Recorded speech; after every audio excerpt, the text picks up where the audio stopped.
morning, good afternoon, good evening. I've been following elections in Uganda, and some of the things that we have seen are disappointing, to say the very least. We are still failing to hold free, fair, and credible elections. Unbelievable. Ben, what do you think? Good day to you and good day to everybody. When we talk of Uganda, first of all, I remember we did a program where, President Museveni said, you guys have to vote for me because I have a few small little projects that I still need to finish. And this is after 40 plus years. He still has projects to do. I mean, I believe why in Africa we are saying democracy does not exist is because we do not understand it. I think we figure that holding elections periodically, that is a democracy. It's far from it. And I like the way you put it. You say we are still failing to hold free, fair, and credible elections.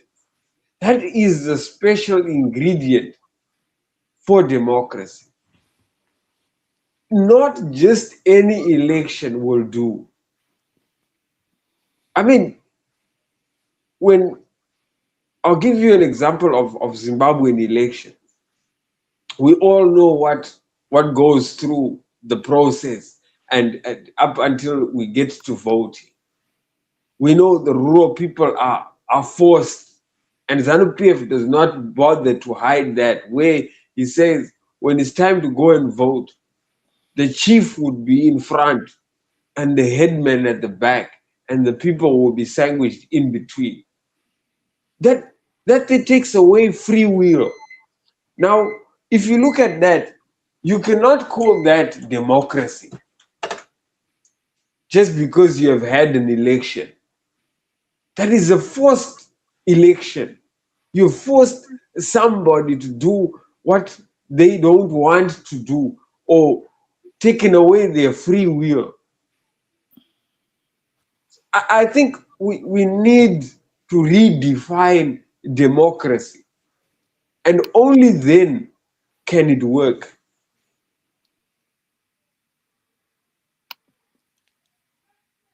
Yeah, it is tragic. I don't think it's a question of redefining.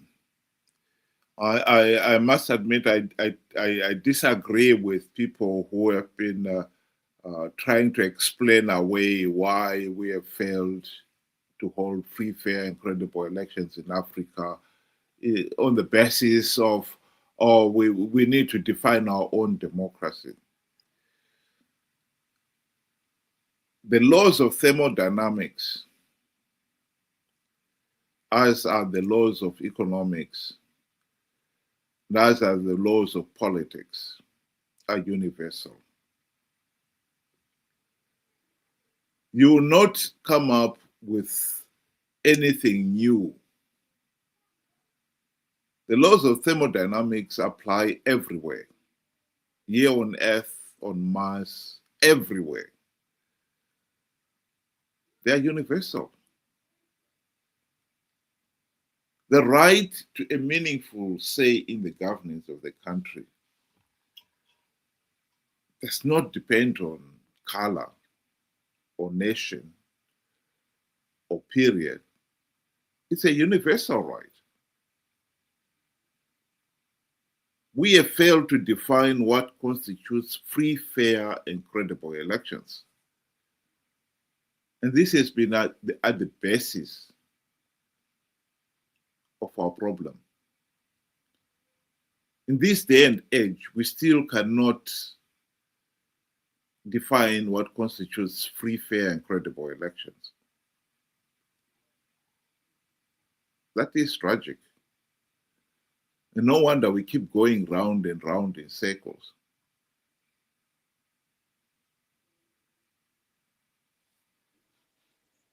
I have to agree with you. You know, when you look at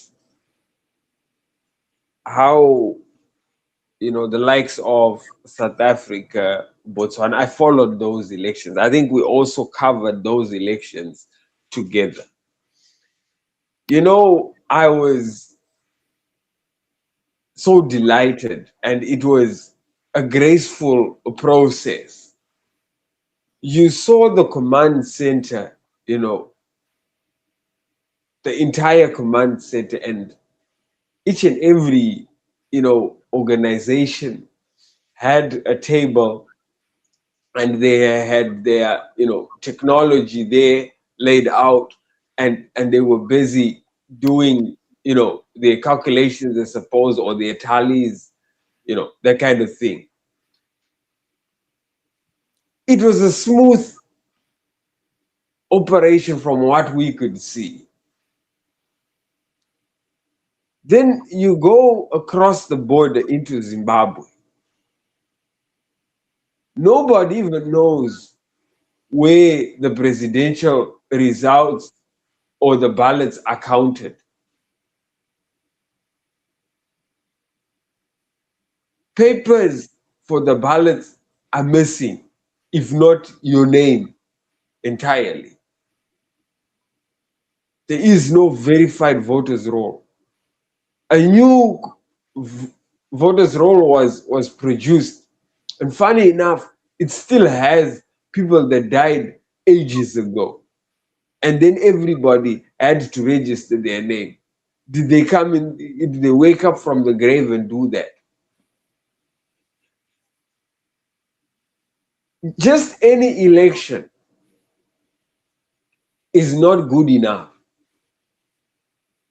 People will, you know, you will hear people say, voting is my right. No, voting is not your right. You need to have a meaningful vote. That is your right. I mean, if you go to, you know, like Zimbabwe, the process is so flawed, so illegal. Voting or not voting, it doesn't matter. The result is well known. So the process itself is a shambles. Why would you want to go through a process that really does not, you know, give you a say? And I think this is where the problem is in Africa. And our leaders have figured that out. That just give them any election, as long as they vote, they are okay with it. And they will do whatever they want. It's tragic. I think I would like to emphasize the point that when President Museveni came into power, he had the opportunity to create a healthy and functioning democratic institutions. He failed to do so. And the longer he stayed in power, the less democratic he became. He has been in power for 40 years and still is hanging on. The level of violence that we have seen taking place, this is at another level. We've talked of failure to hold free, fair, and credible elections by somehow cheating people, denying them their right to vote, failing to produce um, a voters' roll. But when you start getting involved in violence, that is another level. The kind of level that we've seen on television, where the police and the army go to the opposition rallies and throw tear gas under the pretext that they are maintaining peace, is totally unacceptable. This is another level. And this, I think this is what makes it so tragic about Africa. We still cannot understand that everyone should have a meaningful say in the governance of the country, and to express that wish, who they want to rule the country, confident that they will not be punished in any way. I think that is what has been lacking. And it is a pity that we are talking about these things over and over again, and Africa still has failed to honor those basic and fundamental rights, like the right to a meaningful vote. To me, that is what is so tragic about Africa. Now that we have failed the democratic process, or we could not live up to it, we have now figured in our minds that the best option for Africa, or for us as Africa, I'm quoting from what I understood even from the likes of, uh, Maponga, even Professor Lumumba at one stage, suggested that democracy is a concept for the Europeans. So we have now figured that our process is military coups. And well, I have a good surprise. Even if we look at the countries that went through military coups, they went on to have dictators after that. All these guys, the Museveni, they came through the same process of a military coup. Once you do not have strong institutions that are independent and well functioning and well grounded, whatever method you try will not work, because those that you put in power will go on to abuse that. This is why you find once they're in power, it's very, very difficult to remove them. And I once even said this: imagine the like of Nelson Chamisa. He's about 40. Had he gone into power with the same institutions that we have, would you think that he would have left after 2 terms? The answer is no. He would have gone on to use the same method to keep hold of power. You look at the likes of Museveni, Mugabe, and many other dictators that we had in Africa. At one point, they were a darling to all of us, especially when they came through. We thought they would solve everything. In fact, many people, when they were interviewed about Mugabe's takeover, they said they didn't even want to think about his failure. And my word, didn't he fail? Once you do not have the foundation that is needed for a country to be democratic, you are simply just talking shop. And that is what we have been doing. let's hold elections after every 5 years or 6 years. They rig them. The process is done. Go and cry later. And then guess what? We do the same thing tomorrow and the day after, election after election. Yet we know where the problem is. We need the way I used my word to redefine, because we have a very wrong definition of democracy. So we need to redefine our definition into the correct one. Democracy is all about free, fair, and credible elections. Countries that have practiced democracy are thriving. Countries that have gone through these military coups and that are failing to hold free, fair, and credible elections, there they are defined there by that map. They are struggling.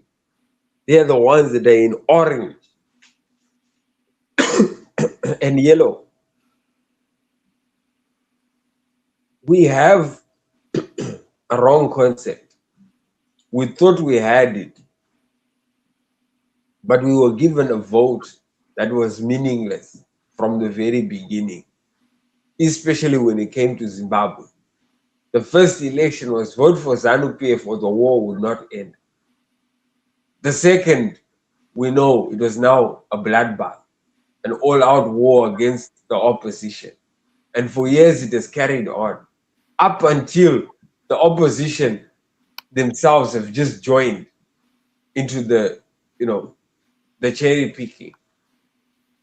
So our process needs us to rethink and redefine it, because what we have is wrong. Thank you.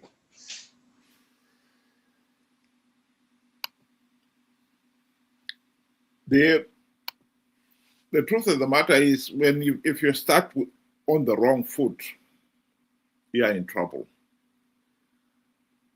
And I've said it on this platform that many people do not appreciate that Nelson Mandela's greatest legacy to South Africa was to start that nation on the right footing. He and his ANC leaders saw to it that when South Africa gained its independence, they respected the basic rights of all the individuals, the right to a meaningful say in the governance of the country, a free judiciary, a free media, and so forth. That is what has made South Africa work. Yes, the leaders that have succeeded Nelson Mandela have been questionable, to say the very least. But they've failed to drag that nation into the gutter as other nations like Uganda and Zimbabwe have done. Because Uganda, when Museveni came in, he never established democratic institutions. When Mugabe came in Zimbabwe, he never established democratic institutions either. And this is why countries like Zimbabwe and Uganda have never had free, fair, and credible elections. The longer Mugabe stayed in power, the more dictatorial he became. While the rigging of elections was a bit subtle, as time went on in Zimbabwe, we know that they became more and more violent, just as we are witnessing in Uganda. This is the tragedy when you start with a failed system, as we in Zimbabwe have done, and as the people in Uganda under Museveni have done. Ben, do you want to give your closing remarks? Democracy is a process. And once you fail to get the definition of it, you have just built your foundation on the sand, and you can quickly get swept away. And this is what we have seen in most African countries, Uganda, Zimbabwe, for example.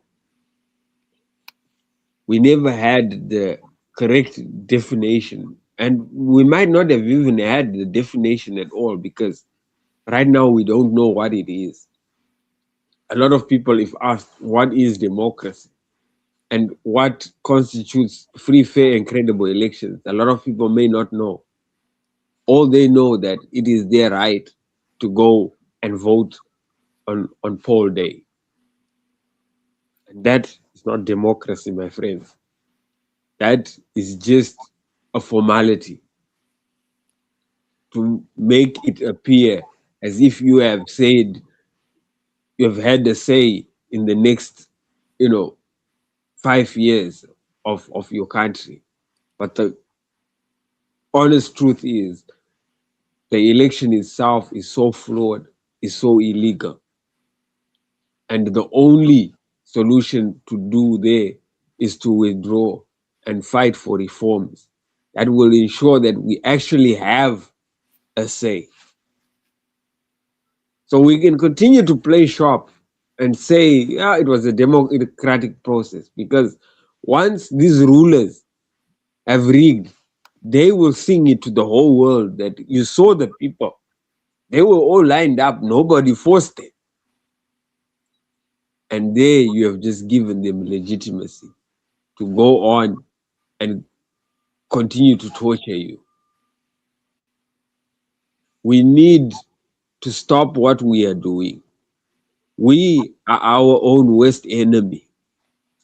Our claim that it is our right to vote is a wrong notion.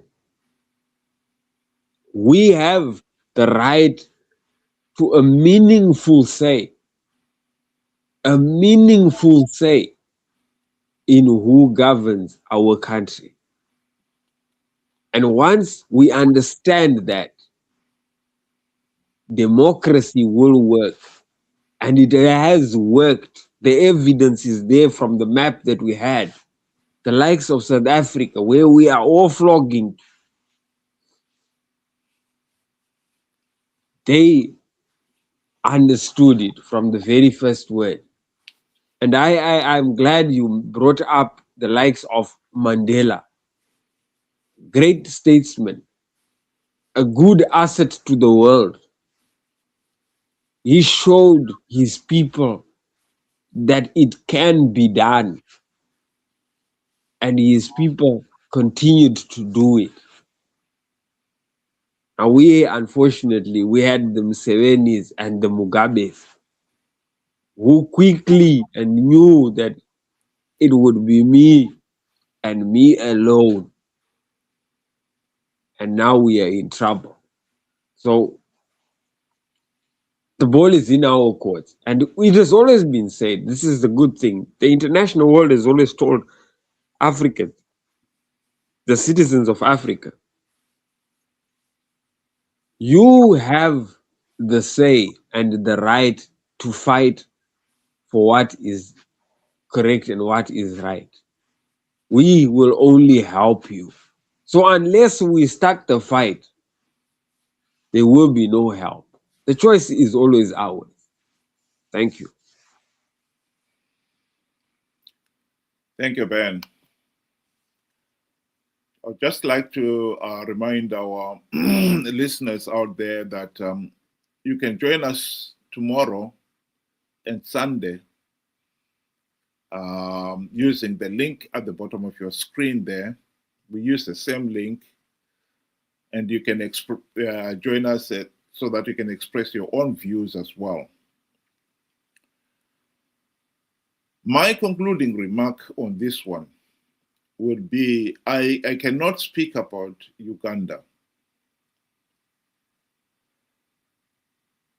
insofar as what they should have done to end the Museveni dictatorship. But I can speak with confidence about Zimbabwe because it's now 46 years after independence. No Zimbabwean can put his hand on the chest, on his heart, and deny that we had many opportunities to end the ZANU-PF dictatorship in that period.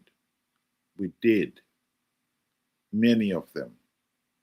The best chance coming during the 2008 to 2013 GNU. We wasted it. That is the tragedy of Zimbabwe. We have had 25 years of the MDC-CCC party on the political stage. They failed to implement the reforms, and they've been conning people to participate in flawed elections to perpetuate the ZANU-PF dictatorship.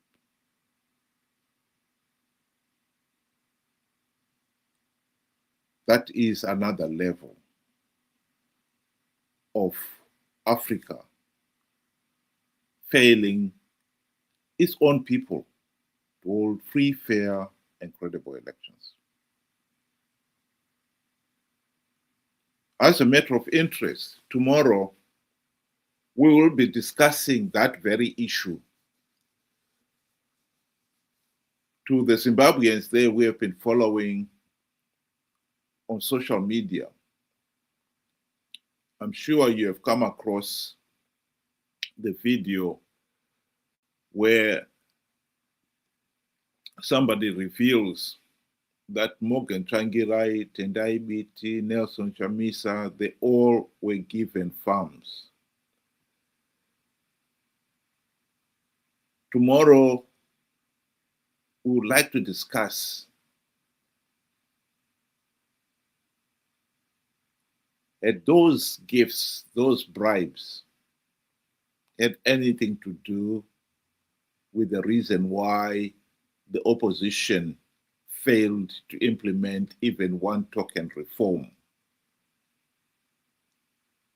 in 25 years, 26 now, counting this year.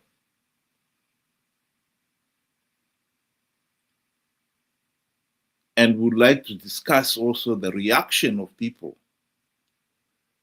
when they learned that those leaders were given the farms. I hope you'll be able to join us. Once again, that link on StreamYard is available, and we'll be using the same link tomorrow and Sunday. In fact, all weekends we use the same link. And I think one of the other reasons why we are a failed state, why we have failed to hold free, fair, and credible elections, is that we, the people, have let ourselves down. We are the ones who have failed to define what constitutes free, fair, and credible elections, and to make sure that the leaders perform accordingly. We, the people, have been our own worst enemy.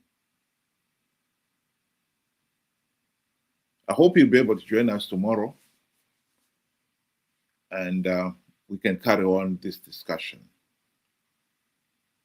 Thank you very much, and have a good night. That's for the people of Uganda. I hope that one day you will find a solution and you will be able to hold free, fair, and credible elections, because free, fair, and credible elections are more than a right. I believe they are the very essence of good governance. And God help us all, because we in Africa, many of us, have suffered because of decades of bad governance. We can do with good governance for a change.